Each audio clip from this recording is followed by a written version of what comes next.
کیونکہ حالات کا بین الاقوامی طور پہ مسلمانوں کو جتنے مسائل آئے ہیں اور آ رہے ہیں، نہیں میں اس میں آپ ہی کی بات اس لیے میں کہہ رہا ہوں ہاں کیونکہ شیعہ کمیونٹی زیادہ ہے ایران کو جب دیکھتے ہیں نا تو وہ مسلمان تو آئی نو میرا بلیو ہے، لیکن وہ آپ کو پتہ ہے تناظر ایک فرقے کے تناظر سے دیکھ لیتے ہیں جس کی وجہ سے وہ آئسولیشن میں بھی بہت سال رہا ہے. بہت اہم بات آپ نے کر دی، آپ کی باتوں سے اتنی اہم باتیں نشاندہی ہوتی ہے ان کی. یہی ہے، اسے کہتے ہیں پرسیپشن مینجمنٹ. وہ جو اسرائیل والے بیٹھے ہیں نا، وہ جو سرمایہ دار بیٹھے ہیں وہاں پہ، وہ جو امریکن یہودی ہیں، باقی یہودی نہیں کہہ رہا، یہودی تو اس وقت جتنا غزہ کے لیے تڑپ رہا ہے کوئی شاید مسلمان نہیں تڑپ رہا، یہ ذہن میں رکھیے گا. آپ یہودی مذہب کو نہیں ٹارگٹ آپ کر سکتے، ان میں ایسے ایسے یہودی لوگ پڑے ہیں.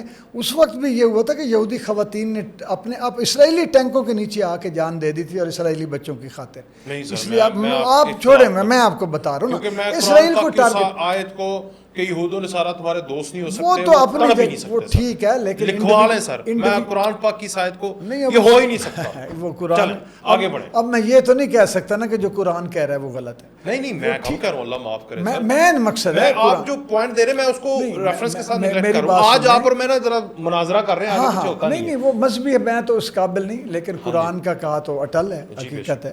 لیکن جو واقعات ہوئے میں آپ کو وہ بتا رہا ہوں. مثال کے طور پہ کچھ یہودی جو میں نے آپ کو بتایا نا، خود وہ اعتراض کر رہے ہیں جو امریکن جوش طبقہ ہے کہ آپ اسرائیل کے ساتھ مل کے، یہ ہماری ریاست ہی نہیں، اگر یہ یہودی ریاست ہے تو مذہب لاگو کریں، اور اگر یہ یہودی ریاست نہیں تو کھل کے دنیا کو بتائیں. بڑے ایشوز وہاں اٹھے ہوئے ہیں. میں تو ایشو بیسڈ بات کر رہا ہوں، ٹھیک ہے، میں مذہبی بات ہی نہیں کر رہا. اب میں ادھر آئیں، اب میں آپ کو بتاؤں، اکانومی بھی ڈسٹرب ہے، لوگوں کا سکون بھی ڈسٹرب ہے، یہودیوں کا بھی ڈسٹرب ہے. اب میں آپ کو یہ ایک اور بات بتاؤں کہ آپ کو پتہ ہے کہ وہ جو شیعہ جو خمینی کا انقلاب تھا، اس کو امریکنز لابیز نے پروپیگنڈا یا دوسرے جو بھی تھے اس وقت کے جو پروپیگنڈا کے جو تھنک ٹینکس تھے اور وہ انسٹیٹیوٹ تھے، انہوں نے شیعہ انقلاب ڈکلیئر کر دیا ان کو کہ وہ اسلامی انقلاب نہ بن جائے کہیں.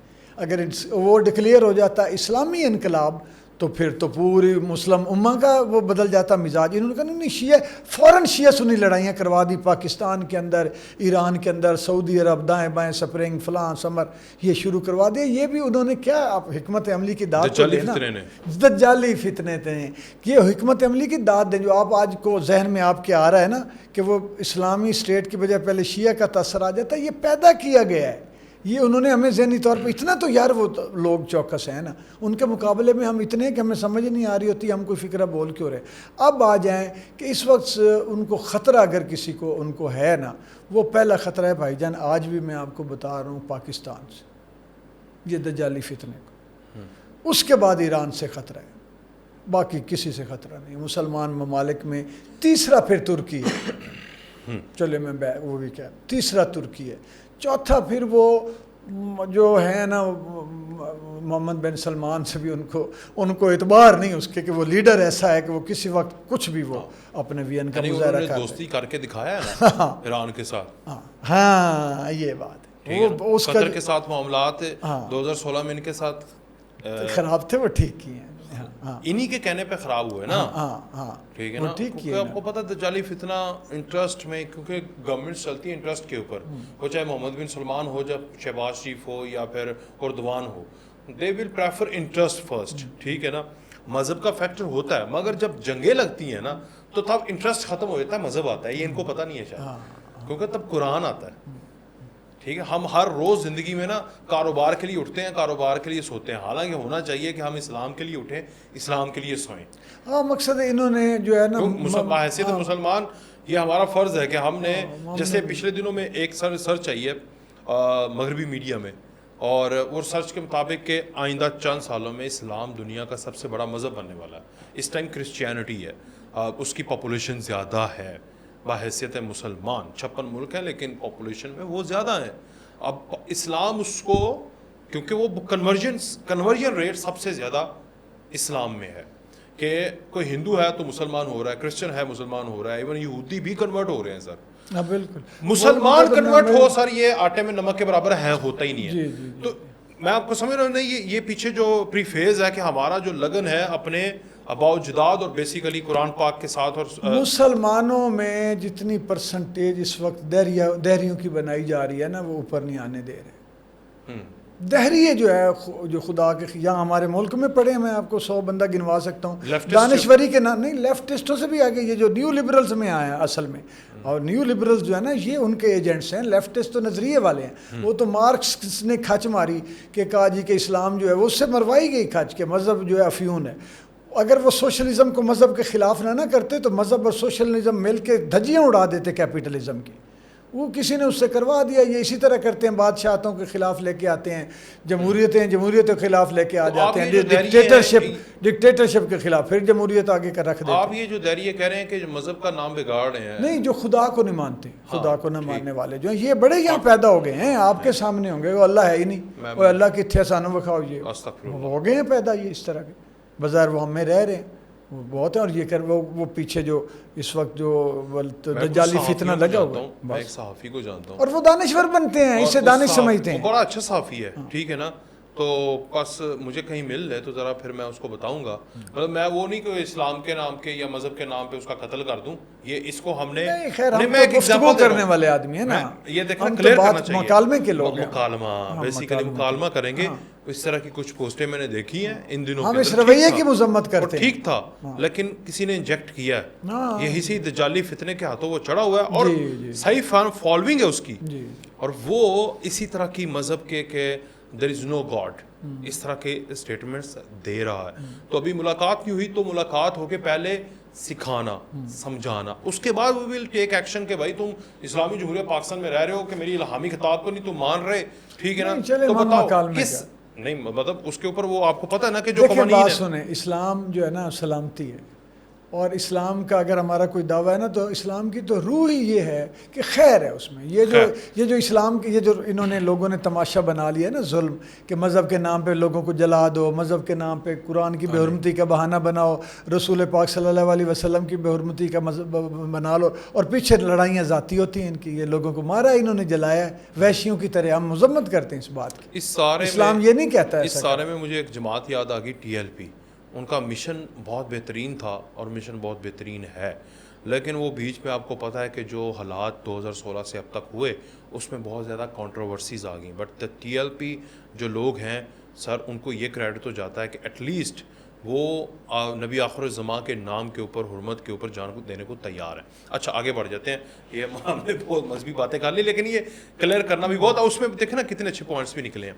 بہرحال بھارت میں سر جی ایک اور طیارہ تباہ ہوا ہے، 248 کے 40 مسافر ہیں، اس میں سے بیشتر جو ہیں وہ ہلاک ہو چکے ہیں، کہہ رہے ہیں کہ 150-200 سے اوپر ہلاک ہو چکے ہیں، ابھی رپورٹ کسی میڈیکل سینٹر پہ گرا ہے جی، اب نیچے بھی لوگ مرے ہیں، اور پھر اس کے علاوہ جو میں رپورٹ دیکھ رہا ہوں وہ رپورٹ یہ ہے کہ اس طیارے کو گرایا گیا،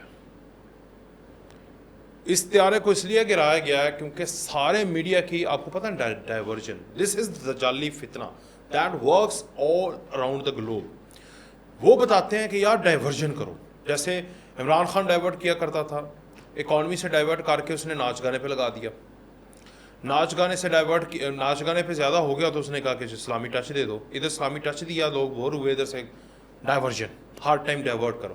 اسی طرح انہوں نے ڈائیورٹ کیا سر، جو ان کا میڈیا مودی کی لان تان ہلکی پھلکی دھیمی آنچ پہ کر رہا تھا، اور اسپیشلی عوام، اب کل تک یا 3-4 دن تک یہی ڈسکس ہوگا، اور یہ بھی پاکستان پہ ڈال دینا انہوں نے۔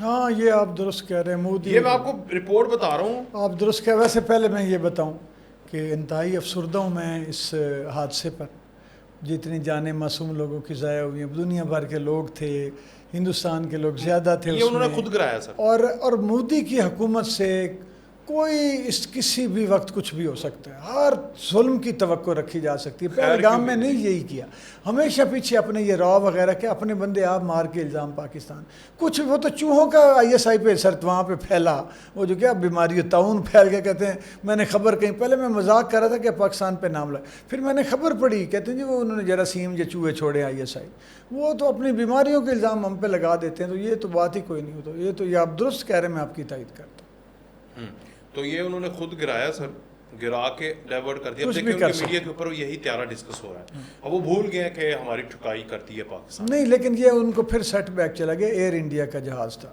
یہ پوری دنیا میں بدنامی جو اب ہونی ہے نا کہ یار ایک تو ان کے جنگ نہیں لڑ سکتے، اب کمرشل فلائٹس بھی نہیں چلا سکتے. یہ دیکھیں نا میں اور اس پہ انہوں نے انٹرنیشنل کمیونٹی کو بتا رہے ہیں نا کہ پاکستان نے جو ہماری فضائی حدود بند کی ہے نا ایک دم سے، تو ہماری ٹریننگ نہیں تھی کہ اتنی بڑی ڈائیورژن لیں، اور جہازوں کا وہ سسٹم بھی نہیں لگایا تھا.